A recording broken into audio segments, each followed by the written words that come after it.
This is the Live Well and Thrive podcast, hosted by Michael Torsha, health and wellness expert. It's time to shape up, America. Hi, this is Mike Torsha, and welcome to Live Well and Thrive. I have a very special guest, Dru Mobley. She has a book called Hammered, and I was quite touched by this book. And it's such an educational tool and a very inspirational read. So I want to welcome you to the show, Dru. Thank you. How did you even hear about my book? You know, I like to go onto the internet and kind of surf, learn about new books and new programs and new AI information, anything you can. And it just popped up. And then I started reading about who you are, what you went through, and with your life and your wonderful book and your son Armie and the things he's gone through. So I figured, wow, you must have a lot to share. And there must have been a real strong reason why you wrote this book. And I was curious. I said, this would be wonderful. Because I believe in people taking lemon and making it into lemonade. Me too. Right? Me too. And I went through a lot being an obese kid in a tough Italian family. My father was pulled out of school by his mother and father in Italy at the fourth grade. So he didn't really read or write. And he was a laborer. So my father was very tough, and they were very stern. And he was very, I'd say, I don't hate the word abusive, but he would easily give me a backhand. Because he felt if he gave me a backhand, it's not as bad as hitting me. Like but, you'll learn. Right. Yeah. So his way of disciplining was the way he was taught. Right. But over the years, we were very distant because he scared me. Until a point where, and I saw how he acted to my mother. And then he'd come home and he'd be drinking. He loved whiskey. And he'd lose his temper. And then he'd take it out on all of us, my brother and sister too, but mainly me and my mom. So I went through a lot. So really, your book was so inspirational. Wow. And it helps everybody, not just women. I hope so. You know? Thank you for that. I wanted to say appreciate that. That Thank book you. is an educational tool. And you feel what you went through. And you can connect with the reader. That's why I wanted you to share your story, how it all began. And I remember I read you found a stone that was like a heart shape. Yes. And I want to know more about that too. So if you could share. I wish I was wearing it. I forgot to wear it today. Oh, you made it darn into a necklace? Yes. I actually use it for ministries, and I sell them. And I donate them to different ministries and charities. And a lot of times, you know, my cost base is 10 times lower than what they actually raise. So my giving is multiplied. It's really beautiful to watch it. Wow, that's great. And now you sell these online, or is Yes, in my foundation, and it all goes to help single parents, abused children, same type of deal. And this is the Hammered Foundation. Hammered Heart. Hammered Heart. Well, and that's why I named my book Hammered. Because I thought, well, maybe there's a chance that someone will be walking by and see this crazy lime green and hot pink book called Hammered and think, oh, that crazy woman wrote a book while she's hammered. Maybe that's funny. But it's really not. It's what I really meant by it, and I didn't want a subtitle because I wanted to get people's attention, is every heart has been hammered. Every heart. No one comes out of this life unscathed. So true. We all get hammered, but there is a solution out there, and I really believe that. And you know, I remember when I was 8 years old, I was sitting on the porch on Sundays. I would sit on the porch with my father and my uncles, all the guys, the women would be inside with the coffee, Entenmann cake, and Pignoli cookies and pizzelles, right? And we're out. That's the good part. Yeah, right. And he would talk about life, and he said, Miguel, never regret any mistake you've ever done, because it's not really a mistake. You learn who you meet. You meet the butcher, the landscaper, the plumber, the people in the library. You are growing and you become this person. Don't change because you don't want that perfect life. You have to be exposed to adversity and challenges and obstacles, and it made you who you are. It will make you who you are as an adult. Absolutely. And every time I have something, I don't go, oh, why did this happen to me? I can't believe it happened to me. I realize this is good it happened to me. Mm-hmm. I figured it out, how to handle it. Yes. And I'm very dear friends with Sly Stallone. And I got to tell you something. He went through a hard time like I did. His Yes, dad was I tough. watched his documentary. Okay. I was fascinated by And that. And he talk about building yourself back up and pulling yourself up by your own bootstraps. He's glad he was bullied. I believe He's glad that he was pushed because it made him build that inner strength to be able to overcome that. And it's toughened you. And I was the same way. I was bullied. I was that fat kid. People made fun. Pugsley, Porky, Piggy. You were a fat kid? Oh, man. That's hard to At believe. 14, I was 51 pounds overweight, right? And every day I would hear people making fun of me.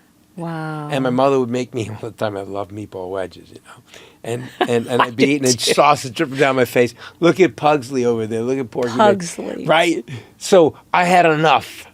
And I did something Good about for it. And my you. mother joined the YMCA and, you know, my life changed. But I'm glad I went through that. Because Right. it made me who I am today, made you who you are. Absolutely. You know, you get tougher. Or Right. you fall apart, do drugs and drink and get drunk Right. and fall apart totally. Or you blossom, become that like, butterfly. How are And you you go going to help people. handle? And I always say, God never wastes a trial. You know, we always grow, and we grow in tough times, not in good times. We really grow when things are absolutely falling apart, and that's how our characters are built.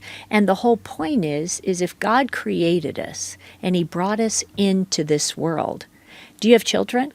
No, I just have 2 dogs. They're my kids. Well, they're your kids. Well, I have 2 sons. I brought them into this world because I love them and I want a relationship with them. And that's God. But people make it religion. And that's man's way. It's really about a relationship. My dad has a wonderful saying, he passed away a couple years ago, and he was a huge mentor in my life. He said, Dru, the longest distance in the world is 12 inches. It's moving God from a head knowledge down to a personal relationship. And when you hear that as a child, you know, I never had the religion where it's you can't do this, you have to do this, you know, all this. What my dad and my mom taught me was, because they became Christians as adults, and my dad, they were both extremely poor and grew up with nothing. And my dad became so driven to a fault to the exclusion of his family. And he kept thinking, if I just get this level of success, I'll be happy. Then he would reach that goal. Then he would set another goal, and he would be unhappy. And he met this group of Christian businessmen, and he said, wait a minute, they have something I don't have. They have a peace that I don't have. And, you know, Jesus' name is Prince of Peace. That's his name. And he desires to have a relationship with us.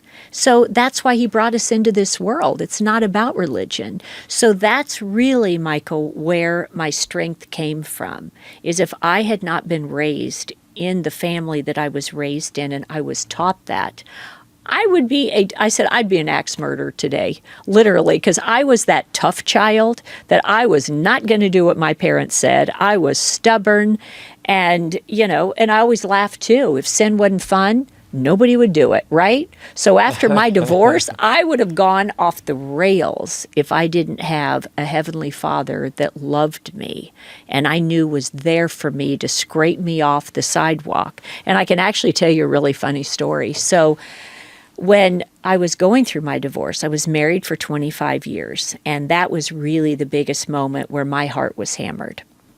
Because I loved him. He was the love of my life. You never walk down the aisle thinking, well, maybe this will work, or at least you shouldn't, right? Yeah, sure. So my parents prayed their whole lives for the right godly mates for their 3 daughters. I met Michael on an airplane. We were engaged in 3 weeks. It was instant love, and, you know, it was crazy.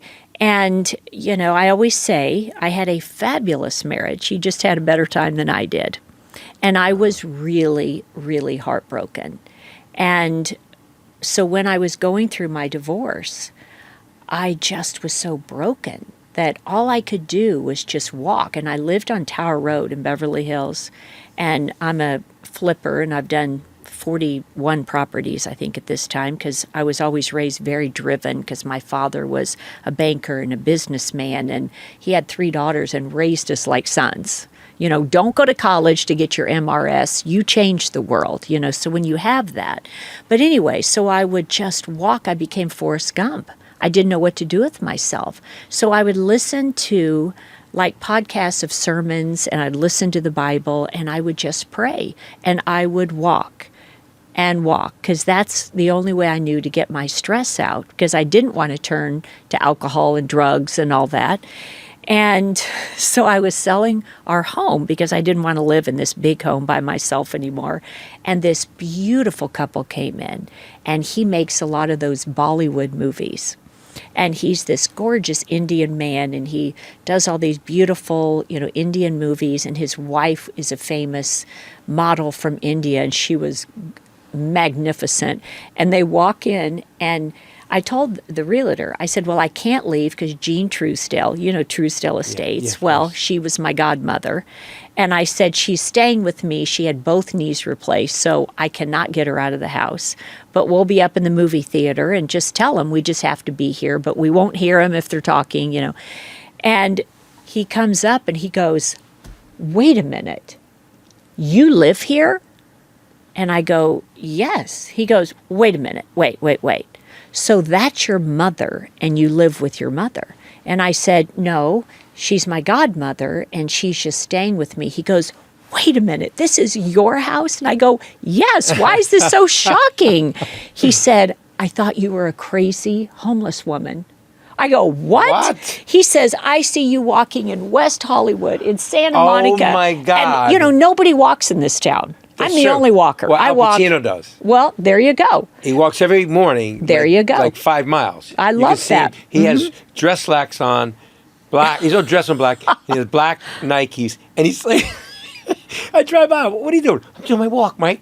Doing my walk. That is so great. But so few people walk. But yeah, people think So you're I was crazy. everywhere. And he goes, you're always talking to yourself. And I go, well, that would be prayer. I'm actually crying out to God. But I got back and I was like, okay, I got to get my stuff So together. he sees you in the screening room and he thinks you're out of your mind and you maybe He thinks I'm this crash the crazy house. homeless woman. So I'm like, okay, I got to get my stuff together. So, anyways. What, did but he end up buying a house? They bought another house I did next door. Yeah, I called them the Twin Towers, but it's probably not really funny to a lot of people. But Well, I know anyways. Tower Road is pretty tight. You walked along Tower Road? Up all the way to the top of the wow. hill. Right. That's Right. a walk. Well, I'm trying to be like you. You look amazing. You're in incredible shape. Well, you know what? My dad was way ahead of his time. He played basketball in college.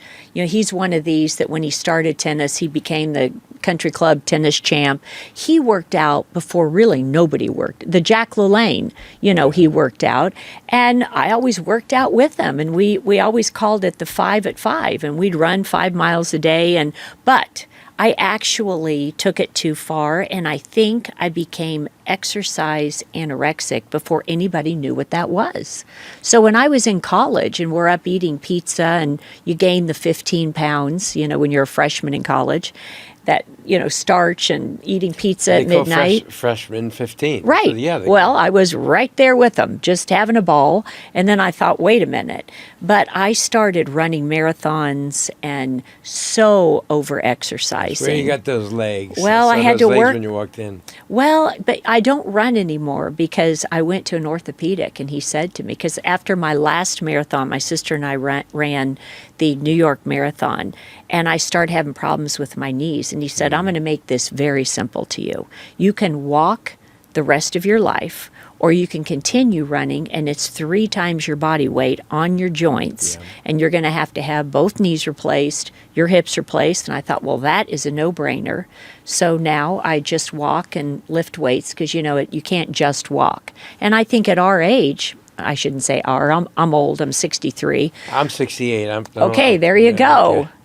I'm But- on the same page. But you're right, is that actually exercising with weights Yes. increases bone density. Yes, for Hormone women. production, right? So important. In these senior communities, they make sure they have a weight training program Yes, for the seniors. It's more Smart. important for them than anything else they can do. I believe that. Right? But you got to be careful where you're walking or running. Now, in Brentwood, you have the San Vicente Boulevard. Right. okay? I used to walk there all the time. As you know, they have the running patch. You can never see where it weared down. Then you have the roots of the trees on that patch. I've tripped on it so Well, many times. the chiropractor in there, he said, that is their gold mine. That's where they get all the people with the backs and all. I believe it. But there was a company that put out a filtration system to judge how much carbon monoxide is consumed, and then just on a regular busy day, just 45 minutes was like smoking a pack and a half of cigarettes. Okay. So just think how it's polluting. I ran there for years. Polluting your lungs. Wow. So you have to be careful of your surrounding. Because you know how they say, hey, toxic exposure? Sure. Toxic people. Well, whatever you see, hear, touch is considered a toxic event if it's negative. Like when you see someone on the news and they get in a car accident, it's horrible.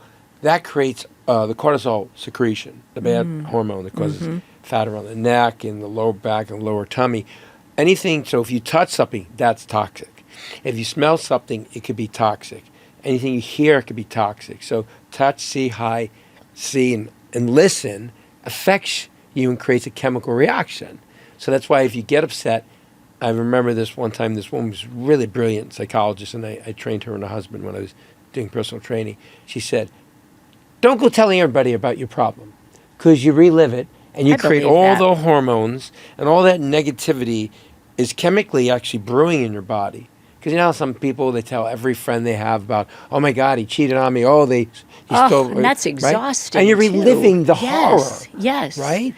Well, and you know, the Bible says there are power in your words. And Jesus said, with your words, you bless or you curse. You bring life or you bring death. And Jesus said, choose life. And I can tell you a great story about that. So about 23 years ago, I was diagnosed with an incurable kidney disease. You probably read about it if you read the book. And my doctor my nephrologist was an atheist, because I said, do you believe in God, when I was diagnosed? And he said, no, I grew up in Eastern Europe and I've seen so many human atrocities that I can't imagine that there would be a good God. I said, well, do you believe Hitler did what he did in the name of God? To me, that shows us there's a good God, because this life is war. I believe it's a spiritual war between light and darkness. I really do. I believe that. And so anyway, I said, well, I just believe that Jesus is going to heal me, and you're going to have to believe in Jesus. And I made a conscious decision at that moment when I walked out of his office. I said, God, I'm going to tell my husband and I'm going to tell my parents, and I am never going to mention polycystic kidneys again pertaining to my body. And I walked out, and every day I proclaimed, I am healed. Because when Jesus died on the cross, he said, by my stripes, you are healed. And did you know, Michael, that every disease in the world gets down to 39 roots? And Jesus took 39 lashes on the cross. So when he said, by my stripes, you are healed, he took a lash for every root to every disease, because he's our healer. And when he walked on this earth, everyone he touched, they were healed. So I just took it. I believed it. I take God at his word. And about 5 years later, this evangelist, we had a guest house. At that time, we were living across the street from the Beverly Hills Hotel. The Bel Air Hotel in Bel Air. And we had a guest house, and we always let evangelists and pastors stay there because it's expensive to stay in L.A. And he was leaving, and he said, Dru, may I pray for you? He knew nothing, because I hadn't told anybody. Not even my closest friends have I told. And he prayed for me, and he said, this may sound really crazy, but I saw these organs, and I don't even know what organs look like, but they were completely infested with disease. And there's no cure for polycystic kidneys. And he said, when I prayed for you, it was like a leopard and the spots fell off. So I went back to my nephrologist and I said, well, I need another test because I'm healed. And of course, he looked at me like I had 3 eyes. Yeah. But I was radically healed. And to this day, I have never had a problem. So but that gets down to what you talk about, what that psychiatrist said. If you go out proclaiming all these horrible things, you are putting that back on you. And I know that stress, and I'm sure you have a whole research on stress, but stress destroys your body. My hair fell out. I was down to like 90 pounds, and I'm 5'8". I should never be that weight. And I was skin and bones. My skin was gray. But I relied on God, and I would just go out and pray. And that's why I wrote the book. I didn't write it for me. Who cares about Dru Hammer? Nobody knows me. I wrote it because I know that God is faithful, because he pulled me through so much. And that's why it took me 10 years to write, because as you know, in cancel culture, I mean, our name has been hammered in the press, pardon the pun. Especially Armie. I mean, I feel terrible what the press has done to him. Well, and, I always say, here's how I put it, is Armie was not criminally wrong. He was morally wrong. And I raised him in the ways of the Lord. And when he was 14, you can read it in my book, but his youth pastor at church molested him. And, at 14, you blame God. Why did this happen in a church? And he, I always say there's no grandchildren in heaven. There's only children. So even though I raised my two sons, Armie and Victor, in the ways of the Lord and in church, every person has to come into faith on their own. That's why in the Jewish faith at 13, they have a bar mitzvah. They become a man. And that's when they choose, am I going to believe in God or am I not? That's what a bar mitzvah is for, is they become a man and they make their own choices. So when it all came out in public about Armie, I mean, because he was on top of the world. I mean, he's a great actor. Thank you. Just a great human being. And a good I'm friend a of little mine. partial. Thank you. You're welcome. Dana Bernetti, who produced the movie, the Facebook movie. Oh, yes, yes. So Dana Social said, Mike, Network. he that had was to his be- first big movie. He said he had to be one of the nicest He and is. most courteous actors, very He's patient, wonderful. very accommodating, listening, never complaining. I'm a And tough mom, and I don't believe in spoiled children. I can So tell. I'm a Southerner, and I'm like, you will call them sir and ma'am, and I was very strict on them. So but he's a good person. So did he reach out to you, or did you reach out to him to help him during this really stressful time? They were living in the Cayman Islands because it was during COVID, and he had this huge show on Broadway coming out, and it closed down 3 days before it was supposed to open. Yeah. And they went to the Caymans because his father was living down there, and LA and New York were so closed. I mean, you couldn't even hardly go outside. So they went down there, and I spoke with him, but it's something that he had to go through himself. And what I love about the situation is what we had just talked about, how God never wastes a trial. And sometimes you have to lose everything to realize what's really important. And I'm out here in LA this week, and Armie goes to his former wife's house and picks the kids up, takes them to school every day, picks them up from school, shows up at 6:30 in the morning, makes them breakfast. And not that he wasn't a good father before, but that is his life now. But again, there had to be a lot of forgiveness on both sides. And I know what his wife went through with infidelities. I've been there. Yeah. But there's also things that had to be forgiven on the other side too, because women colluded together. And we have emails where they were saying, I need you to come out with a rape accusation. And as soon as they sent all the evidence, the very young woman that accused Armie of rape, Armie had over 100 texts of her stalking him after she accused him of rape and showing up on his movie sets. And as soon as Armie's attorneys sent that to Gloria Allred, there's no case. Yeah. So she dropped it, but of course she's not going to say, I didn't do my due diligence. So what happened is now I still read all the time in the trades, Armie Hammer accused of rape, girls, when they get together, can be very toxic. Well, here's the issue because of the Me Too movement. Yes. People see monetary gain. Yes. And sometimes they do it and the for girls were evil influencers. Reasons. Right. So I've seen this happen to very notable friends of mine. And it gets to the point where they get a call from an attorney and said, I have a client. She really doesn't want to pursue this legal action, but if we can work something out, we can just drop it, because he goes, as you know, the attorney would say to one of my clients, the court of public opinion is very powerful. Absolutely. They're guilty until you prove an innocent. Sometimes, like Kevin Spacey, every case was dropped, Right. but he can't get in a movie. They won't do it. And I talk to Kevin all the time, and I was one of his character witnesses at his last trial in London. Right.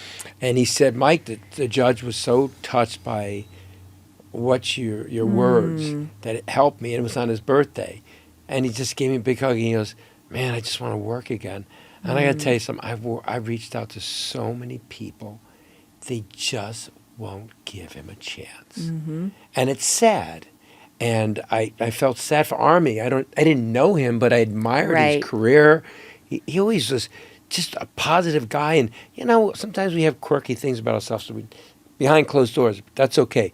But I really think they were ganging up on him, thinking of the monetary gain, impure thoughts, not because he really did something that violated anybody, but they saw a chance to profit, because you know how it is, especially in Los Angeles. Well, and he does say, there was an article that came out in Airmail, and he did say, you know, was it consensual? 100%. But did I take advantage of these young girls? Because I was the older one, I was the actor. Did I take advantage? And I say in my book, you know, I believe it was, they thought he was Mr. Right, and he saw them as Ms. Right Now. And is that criminally wrong? No. Is it morally wrong? Yes.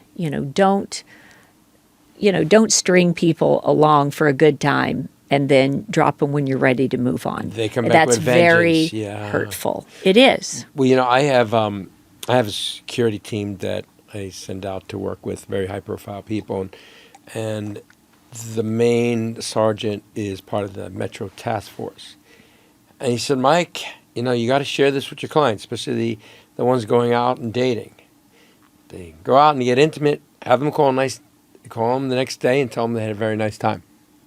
Because we've seen cases where they go to the station and claim it was rape, and what happened, but it isn't really rape. It's just that they're mad that they never heard back. I slept with them, and right. So they get hurt, and they figure, let me hurt them, and that's right. So he really educated me on some of the things I passed on to my clients. You have to be very, very careful with interpretation.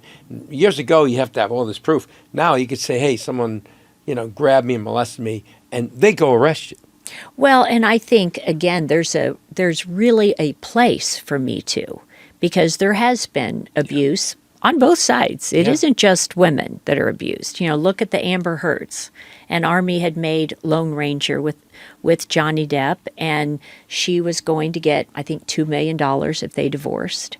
And when she accused him of abuse, she got $15 million. So that's obviously an advantage. But the problem is there really are cases of severe abuse, like what's going on recently in the trades with, a big music man. But also, women can say, or men can say anything they want, and it's just taken. And by the way, good stories don't sell. Bad stories sell. It's so true. And I think in Armie's situation, it was the perfect storm, because it happened during COVID. People are stuck in their homes. They can't go to work. They can't go to the gym. They can't even go to church. They're stuck, and it was a feeding frenzy. So every day there were 50 articles coming out. And it's difficult when you go to the grocery store and you see a magazine sitting in front of you, I was married to a monster. When there's always two sides to every story. And you as a mom, you must have just been torn up inside. I was broken, but I tell you, it's forgiveness. Because, even Jesus says, if you can't forgive others, then I can't forgive you. And I don't know about you, but I need to be forgiven every single day, because I walk by people and go, who in the heck put that outfit together? I mean, I just need to be forgiven all the time. Matt, you have this happy outfit, the white with the pink contrast. It's great. I love the haircut. I mean, you really got it going on. Well, I cut 4 inches off my hair a couple weeks ago myself. It was frizzy, and I was like, whack. So anyway. Are you still playing tennis? No, I don't play because I'm competitive with myself, and I'm so busy with everything that I'm doing now because I also have a brand. It's called Druville because I've renovated over 40 properties, and my sons tell people that they grew up in Whoville because I decorate. I'm very Palm Beachy. I live in Palm Beach now, but I decorate in the hot pinks and lime greens. So I started a brand called Druville. And I have products on there, and it goes into my foundation because I have a foundation, hammeredheart.org, and I help single women, and I can't help them individually, but I help through churches and through ministries, and they buy them grocery cards or, buy them new tires if they have flat tires. So I'm so busy with what I do that I really don't have time to play tennis every day, and to play on a level that you're used to playing in. You have to play hours a day, and I just don't have time. So I quit, and now I just exercise. I'm an avid tennis player. There you go. And the time. It isn't like riding a bike. I beat myself up. Me too. I pushed myself to the maximum limit. I remember I competed in the Beverly Hills tennis tournament, and they held it at the La Cienega courts there. Mm-hmm. And I was in the finals. The highest level you have in that tournament is 5.5. So the last competition, it was between me and this guy that was the captain of the Fordham University tennis team, 6'9". Here I am, a short guy, right? Muscular. So the guy came with a bag with all his rackets. I just had my one racket. And he said, this should be pretty quick. I go, you really think so? Oh, no. We'll see about that. So I remember, I used to practice on Barrington and Brentwood, all the old timers. Mm-hmm. And they show me their tricks. He goes, listen, he's used to people hitting hard spin serves. Powerful. Mess him up. Hit it flat. Spin shots. Straight with no spin. He'll overhit. Or slice. And I knew you were going to say slice. I sliced him. Or lobbed and sliced. I did everything. I messed him up. So I beat him the first set 6-0. Okay. And I love that so much. He smashed 2 rackets, by the way. Oh, yeah. And he's 6'9", and he's like this really, perfect like tennis player build. Right. And I'm this muscular guy, right? And my quads are, because my legs were very muscular. So he's looking at me. He turns to his friend and goes, this guy's a human backboard. Because they taught me, don't go for that hit. Get him frustrated. Yeah, move him around. So I messed him up, right? Second set. 6-0. Then we go for the third. Why do you have to play a third in a tournament? No, they had us go to a third, okay? Because he was complaining. I needed another set. He was complaining. I said, I got you. I said, all right, let's give him another set. The director goes, okay, Mike, it's your call. I beat him again. He smashed all his rackets. I love that. He got really foul. He goes, he's cheating. The director goes, how is he cheating? Well, he's slicing. That's not cheating. It's not cheating. Your serve, every serve was a slice. So I messed him up, but I got into his head. Now the old timer said, if you played him a second time, he'd annihilate you, but you got into his head. Don't ever play him again. It's the lesson of that one. Yeah. No, I retired. Stop, right? But I know how you are with tennis. I liked it because you're moving around. Right. Strategy, you got to figure out all your plays, right? And so what was so funny was I'd look across court, and then I'd shoot it back in down line. He'd run over there like a crazy madman, and 6'9", you can't just stop right away. No. So many times he almost ran into the fence. That is and I was loving hilarious. it, But I'd have usually 2 rackets and 3-4 cans of balls in the trunk of my car. If I drive by a public court, I go, hey, you want to play? That's how it was. That is the best. Now, that's how you get better. Do you run around Palm Beach like you did here in Beverly Hills, or you don't do the walking anymore? Oh, I do. Oh, I walk all the time in Palm Beach. Yes, absolutely. That's what I love about it. You can walk along the boardwalk on the ocean, and I love it. And it's such beautiful architecture there. I'm very inspired by gorgeous architecture. It's all the Addison Meisner 1920s Mediterraneans. And well, Sly moved to Palm Beach. You know what? I've seen him there a couple times. Yeah, on Worth Avenue right. Yeah, and he's like, Mike, come on out, we'll work out, Oh, you got to come. It's fabulous. Come down. Oh, it's when we'll get beautiful. together. I'd love to see you down. Oh, well, I'm very rusty. I'm too competitive to get on court with you now that you told me that story. I won't take out my bag of tricks. But we'll go walk for sure. But I want to tell you is I have this AI mic. I have this AI company that I've been working with for the past 2 years. And they've created a twin of mine where people can call 24/7. It can comprehend 30 different languages. You can ask it a question and say, can you tell me in Farsi or Mandarin or whatever language? And it answers it. It can answer anything you can imagine about health, wellness, fitness, and all that, evaluation of nutrition and so on. What I was thinking, because I can get it done for you at no cost, because I want to gift that to you, is create an AI view where people can call in, ask you questions. Like my AI was trained to work with autistic children and adults, because I trained Sly's son, even through when he became an adult, how to start exercising, because he would always rock his sit on with the music. Right. He wouldn't accept anybody. But I learned a way to work with him and I understand, and I got him on the treadmill and he was sketching pictures. So I made this app to be able to help children and adults with autism. Beautiful. I also made it to help people that are caretakers, because they have to understand when their meltdown's happening, it's okay. And if you're talking to them, they won't look at you.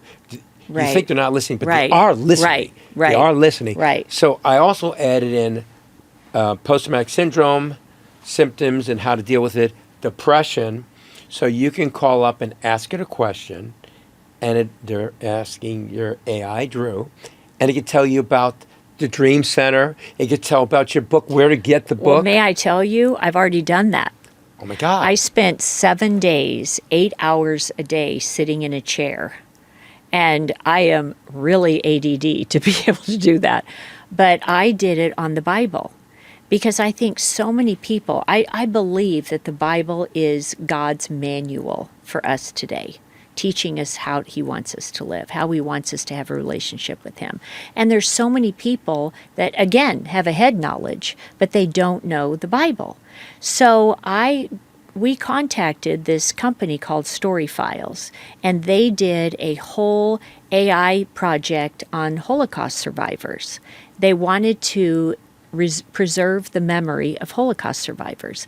Now they've done it on World War II vets, and they have a huge museum in Louisiana where that's going, and mine is actually going to be in the Museum of the Bible in Washington, D.C. on December the 9th. So you can November the 9th, can you excuse ask questions me. and you'll You can share? ask over 1,500 questions, Wow. and 1,000 of them are on the Bible. And do you know the hardest part?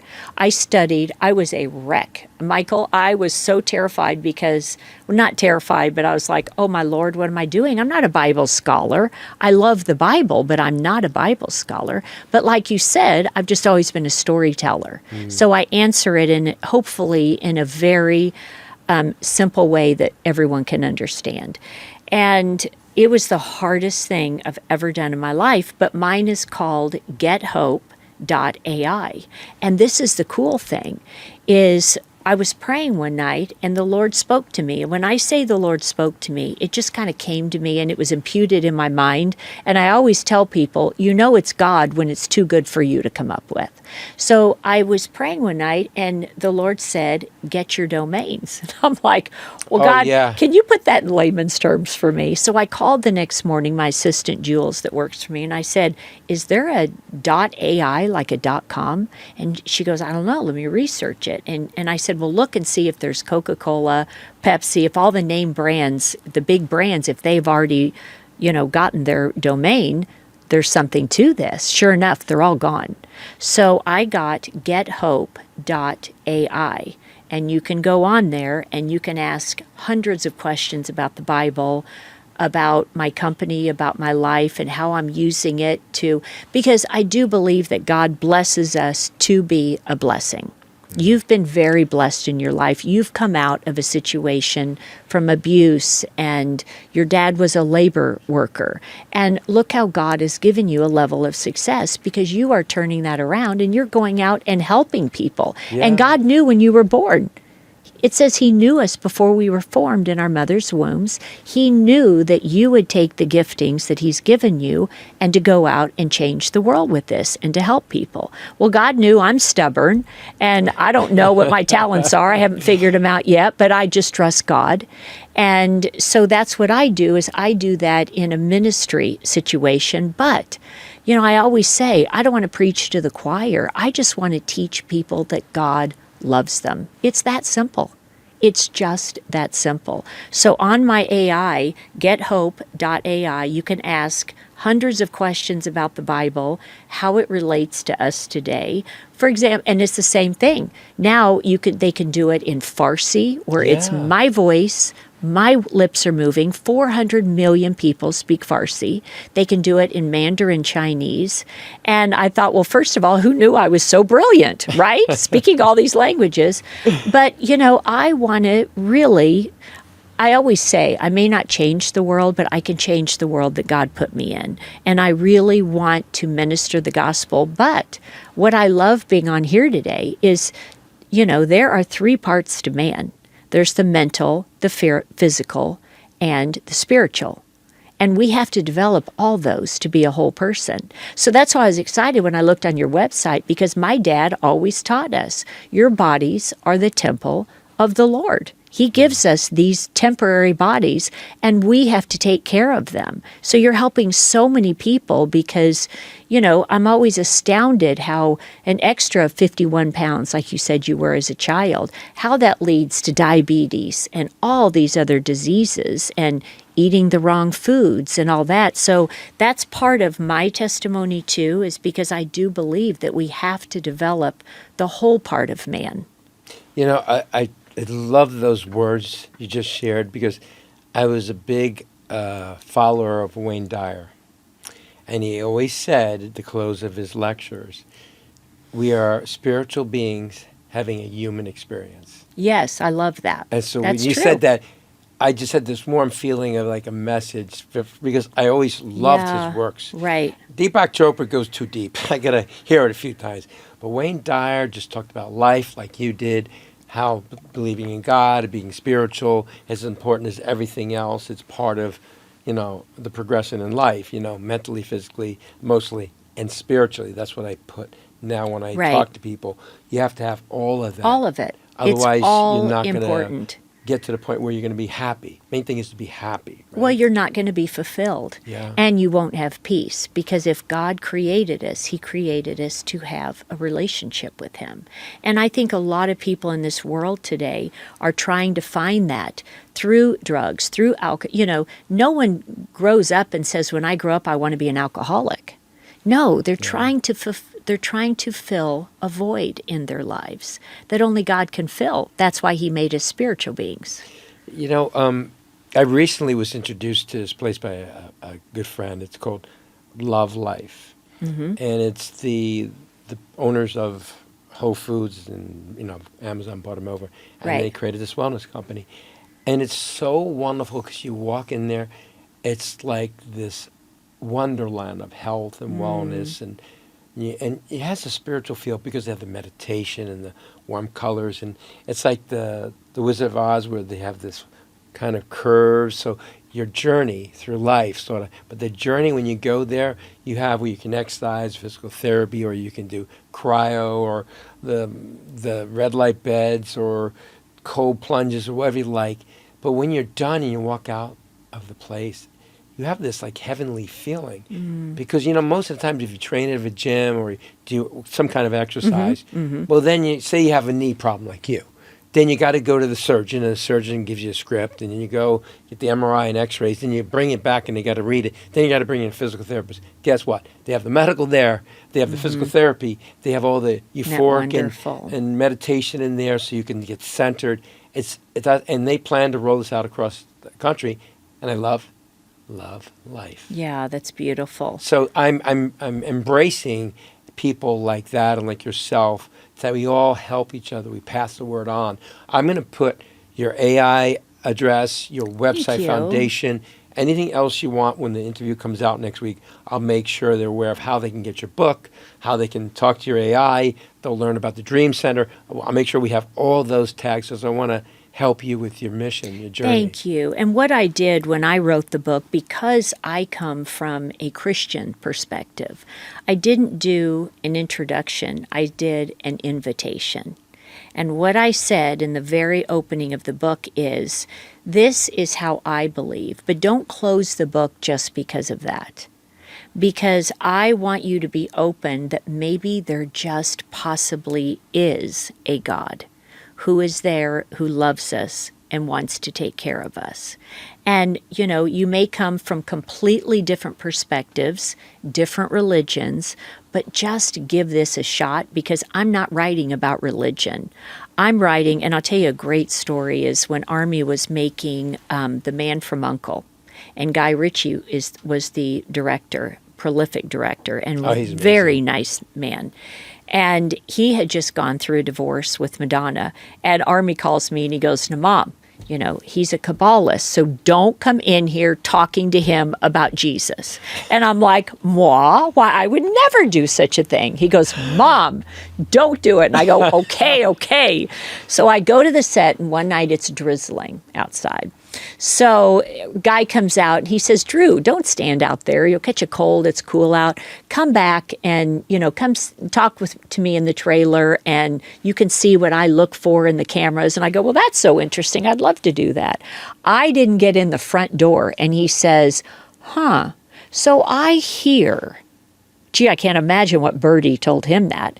"I hear that you're one of those born-again Christians." He goes, "I actually think that's the biggest crock and crutch that there is." I go, "Really?" I go, "I'm not offended at all." I go, "But let me ask you something. You went through a very difficult divorce, I'm assuming, with Madonna, correct?" "Yes." "I went through a very difficult divorce. My heart was broken. And I'm also going to venture to say that maybe they had a little bit more power than we did." He said, "That's correct." I said, "Well, you know what? When I was going through that, I hit rock bottom. Did you?" He goes, "Yes, I did." I said, "When I literally was at rock bottom, God was there for me. Jesus was there for me." And I said, "And about the crutch part, He was there for me. He was my crutch. I'm not ashamed to say He was my crutch. We all need help, right?" I said, "But when I needed more than a crutch, He carried me." And he looked at me and he goes, "Damn, that was a good answer." And I go, "It's the truth." So that's where I want to come. Yeah. That's the perspective I want to come from. This is what I believe, and this is what saved me, and this is what helped me in the dark times when, documentaries are coming out basically saying we're the devil and, whatever. But that's what got me through it. And I don't expect everyone to believe the way I do, but just maybe there's some readers who are looking for something and looking for someone, Jesus, to help them through. Instead of, there's nothing worse than people that try to cram religion down somebody's throat. Nobody wants that. Of course, my Armie accuses me of that every day, and I'm like, "Well, I'm your mother. I get a pass That's card. your job. It's my job." But that's the perspective that I want to come from with my book. Like you going into Love Life, and you left feeling like, wow. And I'll tell one more story because I don't want to go over time, but I was just in Rosemary Beach. My older sister has a house there. And I have these T-shirts that say Hammered Heart Foundation with my hammered heart on it. And I'm out walking with my sister. And I said, "Oh, there's a Starbucks. Let's run in and grab a coffee real quick." So we walk in the door, and this woman comes up to me, and she goes, "Oh, my God, is that the Hammered Heart with Dru Hammer with that book Hammered?" And I go, "Yeah, that's me." She starts bawling, and she said, "I was just on the beach and I read your book." And she said, "I had a husband that literally paid for sex, hired prostitutes while we were married, and was involved in human trafficking. And this is how God can take bad and turn it for good. Now I get to help women who have been human trafficked because my heart broke because of what happened in my marriage." And she said, "I was on the beach. I haven't dated for 7 years because I was just so broken. And when I read your book, something broke in me." And she said, I said, "Okay, God, I'm ready. I'm ready for you to bring me a godly man." And she goes, "God, can I just ask one thing of you? Someday will you let me meet Dru Hammer?" And she was walking out of Starbucks when I was walking in Rosemary Beach. I haven't been in Rosemary Beach in 5 years. And it's just those God moments where you go, "Okay, God, I'm on the right track." Wow. Because it took me 10 years to write this book, because I believe if you write a book, you've got to give the good the bad, and the ugly. So and true. there's a lot of all of those things in my book. But, I had to write about the cancel culture. And of course, I sent it to Armie and my other son. If you want me to take anything out, I'm happy to. You're my son's way before a book, but I'm your mother. And it's the white elephant in the room, so I can't pretend like that didn't happen. So I have to. And my Armie was like, I wouldn't take out anything. I think it's perfect, Mom. That's Go for beautiful. it. Yeah. That story is very touching because what this woman went through. Yes. And That's why I wrote the book. Yeah. Because she gave it over to the Lord. And she said something broke in me when I read that. Well, I'll do everything I can to help Thank you. you. Every way. Thank you. And I want to thank you for coming out today. Thank you for having me. My pleasure. And I definitely want you to come back later on. Great. Tell us how your foundation's doing, the Dream Center, and all the other Okay. wonderful things you do. I'll make sure we know that you have the little heart-shaped necklaces. Yes. And other Yes. really cool stuff they can get to help Thank for you. a good cause. Great. Thank you. you for having me. It's Mike Torsha. Thank you for watching. And I hope that if you really enjoyed this episode, you'll share it. Because Dru's story is amazing. You got to get her book. And you really need to pass this on. Because the wisdom that she shared today is priceless. So thank you for watching. And also, appreciate if you subscribe. That truly helps us. Thanks for watching.